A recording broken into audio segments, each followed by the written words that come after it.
পড়াশোনা করতে গেলে মোটিভেশনের কেন দরকার হয়? আমরা যখন মুভিজ দেখি বা খেলাধুলা করি বা এমন কিছু করি যেগুলা আসলে আমরা এন্টারটেইনমেন্ট হিসেবে নেই, সেগুলা করতে যাওয়ার সময় আমাদের তো কোনো মোটিভেশনের দরকার হয় না। ওইগুলা সবসময় করতে ইচ্ছা করে।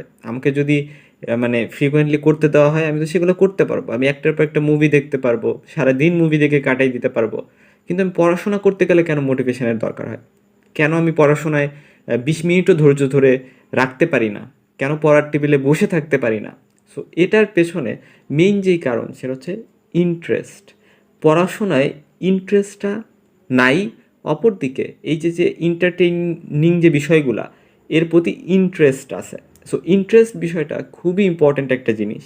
এবং এই ভিডিওটা বানানোর উদ্দেশ্য হচ্ছে, একজন স্টুডেন্ট আমার কমেন্ট সেকশানে আজকেই আই থিঙ্ক বিকেলের দিকে আস্ক করতেছিল যে ভাইয়া, আমি পড়াশোনায় ইন্টারেস্ট হারাই ফেলছি, how to get it back, অর্থাৎ আমি আমার ইন্টারেস্টকে কিভাবে ফিরে পাবো। তো সেটার আনসার দিতে এই ভিডিওটা করা। এই ভিডিওতে জাস্ট একটা বেসিক কথা শেয়ার করব, যেটা যদি নিজের মধ্যে সেট করে নিতে পারো, I think it will be a massive use to you and it will bring out a great change inside all of you.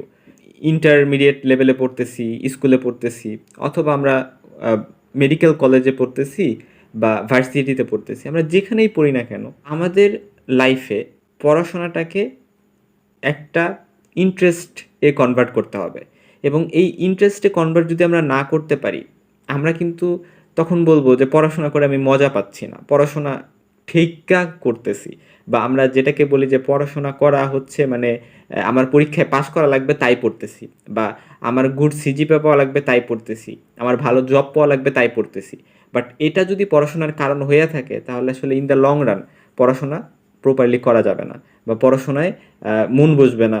দেখা যাবে যে ঠিক করে পড়াশোনা করাই হচ্ছে না, রাদার আরও ডিপ্রেশনে চলে যাওয়া হচ্ছে।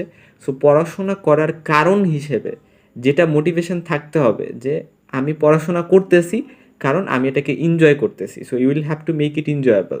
এবং এনজয়েবলের মেইন কারণ হচ্ছে ইন্টারেস্ট।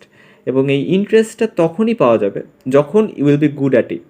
তুমি ধরো মেডিকেল কলেজে পড়তেছো, তাহলে মেডিকেল কলেজে তোমার পড়ার ইচ্ছা ছিল না, বা তুমি এই সাবজেক্টটাকে এনজয় করো না, বা তুমি এই প্রফেশনটাকেই এনজয় করতেছো না, বাট কিছু করার নাই, তুমি এখানে ইন্টার করছো, তোমার এখানেই পড়াশোনা করা লাগবে।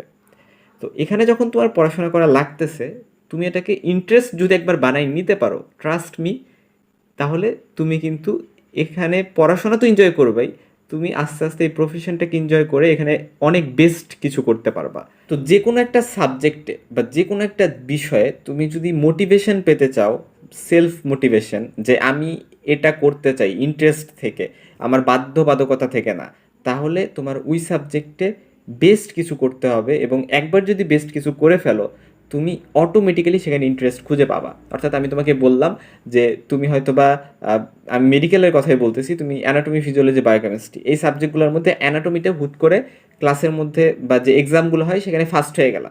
সো তুমি যদি ফার্স্ট হয়ে যাও, তাহলে দেখবা তুমি অ্যানাটমিতে এমন একটা ইন্টারেস্ট খুঁজে পাইছো যে নেক্সট বার থেকে তুমি প্রত্যেকবার যাবা ফার্স্ট হইতে। এবং তোমার পড়াশোনার একটা সেলফ মোটিভেশন কাজ করবে যে না, আমি অ্যানাটমি এখন থেকে মানে নিজের গরজেই পড়বো, এবং আমার অ্যানাটমি খুব ভালো পড়তে হবে এবং আমার ফার্স্ট হইতেই হবে। এবং তোমার নিজের মধ্যেই সব কিছু জানার, সব টপিকস ইন ডেপথে যাওয়ার একটা কিউরিসিটি বা ক্রেভিং কাজ করবে, তুমি না চাইতেও। ইট ইজ কল্ড ইন্টারেস্ট, ঠিক আছে? সো আমি অলওয়েজ সাজেস্ট করি, তুমি যদি কোনো জায়গায় ইন্টারেস্ট খুঁজে পাইতে চাও, ট্রাই করো সেখানে বেস্ট কিছু করতে, বেস্ট কিছু হইতে, তাহলে তুমি অটোমেটিক্যালি ইন্টারেস্ট খুঁজে পাবা। তুমি ট্রাই করো, ওয়ার্ক হার্ড করো, এবং একবার একটা বেস্ট কিছু করে ফেলো, এবং তুমি যেটাতে ভালো কিছু করবা সেটাতেই তুমি এনজয়মেন্ট খুঁজে পাবা। সো তোমার এনজয়মেন্ট খুঁজে পাইতে বা পড়াশোনার প্রতি ইন্টারেস্ট আনতে তোমার পড়াশোনা করতে বসতে হবে, এবং পড়াশোনা করে ভালো কিছু আউটকাম আনতে হবে, ভালো কিছু ফলাফল করতে হবে, এবং কন্টিনিউয়াসলি সেই ফলাফলটাকে পারসিস্ট করে রাখার জন্য ট্রাই করে যেতে হবে। এভাবেই আই বিলিভ যে ইন্টারেস্টটা ফিরে আসবে। সো ওভারঅল ভিডিওটার সামারিটা হচ্ছে এরকম, যে তুমি কোনো কিছুতে ইন্টারেস্ট আনতে হইলে সেই বিষয়টাতে, সেই পার্টিকুলার জায়গাটাতে তোমার ভালো কিছু করার বিষয়টাকে মেক শিওর করে দেন সেটাকে কন্টিনিউয়াসলি কন্টিনিউড রাখতে হবে। সো সবার জন্য শুভকামনা। আমার চ্যানেলটা সাবস্ক্রাইব করে রাখো। আমি ট্রাই করবো তোমাদের কোশ্চেন্সের আনসার দিতে। সো যে কোনো কোশ্চেন্স, যে কোনো queries, don't forget to ask in the comment section.